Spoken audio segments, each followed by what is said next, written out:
Today we'll be making tomato rice, which is a simple lunchbox dish and can be had with any chips, curd or even pickles.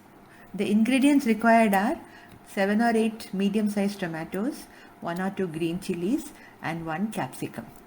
For this quantity of tomato, I have taken 1 and 1/4 cup of rice, which is nearly 225 grams of rice. I have used plain ponni raw rice. You can even use basmati rice or sona masuri rice. 2 teaspoons of any vegetable refined oil. I have used till oil here. 1 teaspoon of turmeric powder and 1 teaspoon of salt. This is for cooking the rice. For making the tomato mixture, we need 1 teaspoon of mustard seeds, half teaspoon of jeera, 1 teaspoon of urad dal, 1 teaspoon of chana dal, 1/4 teaspoon of methi seeds and a generous pinch of hing. 2 red chilies cut into small pieces, 1 inch cinnamon, 1 black cardamom and 4 cloves. We also need 1 teaspoon chili powder, 2 green chilies finely chopped, 1 teaspoon sambar powder and 1 teaspoon turmeric powder. Wash the vegetables well and chop them into very small pieces. Chop the green chilies also very finely. You can de-seed them if you prefer it less spicy. Pressure cook the rice. I am using normal ponni rice here and I am adding water at the ratio of 1:2.5. There is 1 and 1/4 glass of rice in this, so I am adding approximately around 3.5 glasses of water. Add 2 teaspoons of oil so that the rice doesn't stick together while it is being cooked. Add half a teaspoon of turmeric powder and half a teaspoon of salt required for the rice.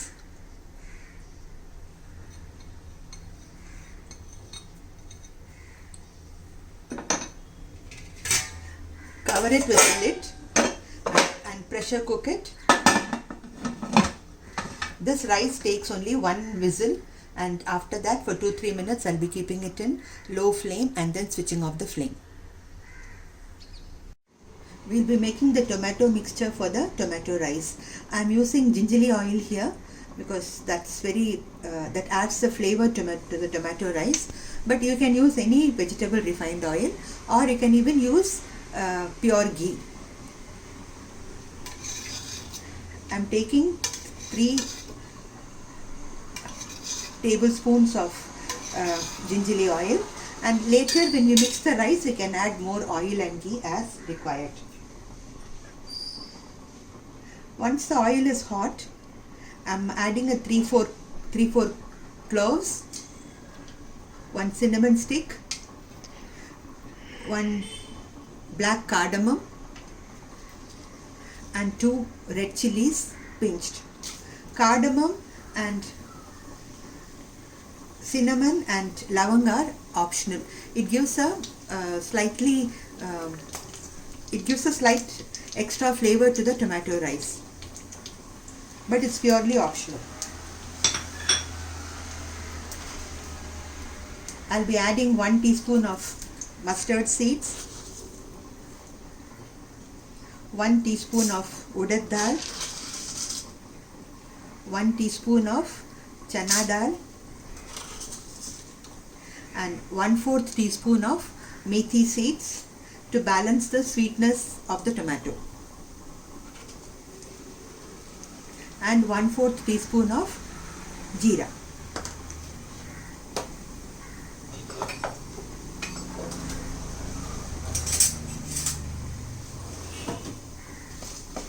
Give it a nice mix. Let the dals become golden in color.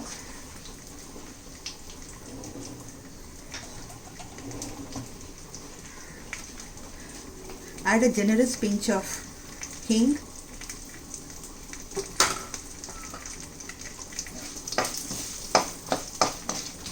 The mustard seeds have spluttered and the dal has become golden in color.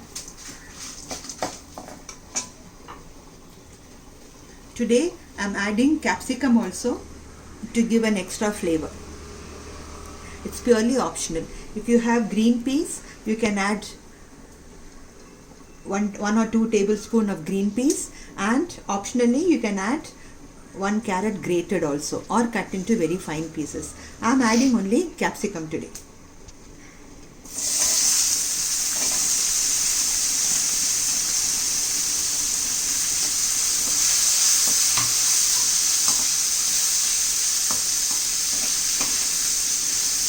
Saute the capsicum for 2 minutes. It need not become soft or mushy because we'll be adding tomatoes, and while the tomatoes are being cooked, the capsicum will get cooked fully.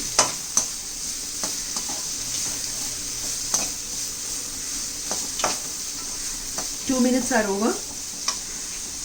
Now I am adding the tomatoes cut into small pieces.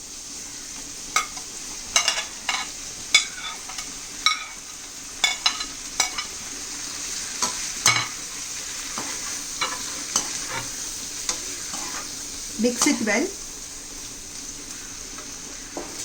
Cover it with a lid and cook it for 3 minutes.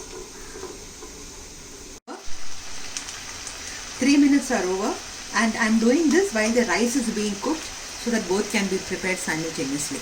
I am adding 1 green chili cut into fine pieces. You can adjust the green chili and the chili powder according to your spice requirements. This is 1 teaspoon of chili powder, 1 teaspoon of turmeric powder, and 1 teaspoon of sambar powder. If you don't have sambar powder, you can use rasam powder. If that's also not there, slightly increase the chili powder quantity. And in case you don't have sambar powder, add half a teaspoon of coriander powder and 1/4 teaspoon of jeera powder.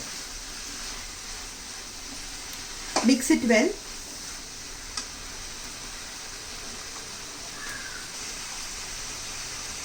Add 1 teaspoon of salt. Please remember that we have already added salt to the rice.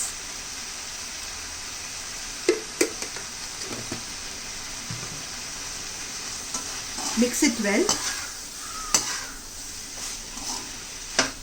The flame was medium to high till now, and I am reducing it to low to medium now so that the tomato doesn't stick to the bottom of the kadai and get burnt.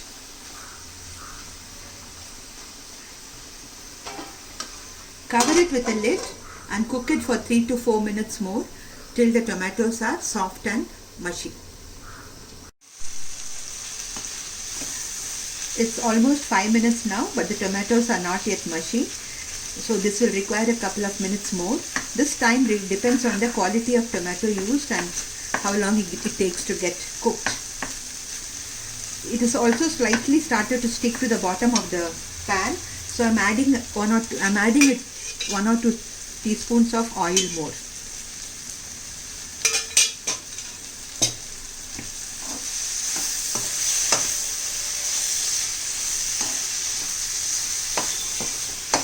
Again, cover it with a lid and cook it for 1 or 2 minutes more, and then check it again. It is still not mushy, so I'm just sprinkling a little water to hasten the cooking process and to make sure it doesn't stick to the bottom of the pan.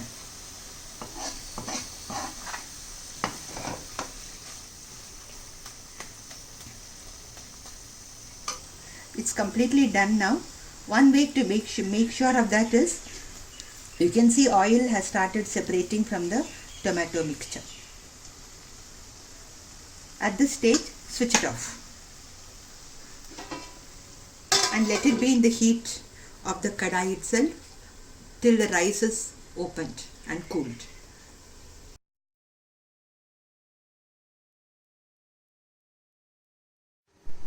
Remove the water from the lid.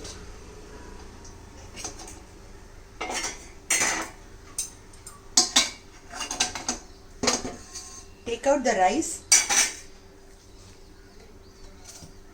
and gently invert it into this big basin or a big parat.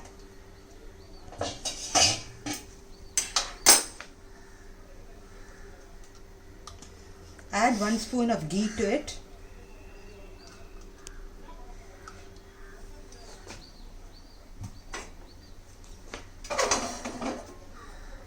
spread it gently without the grain of rice breaking. Let it cool down.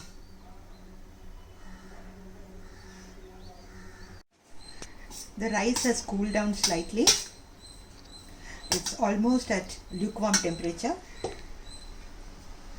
Take the tomato mixture, add it to the rice.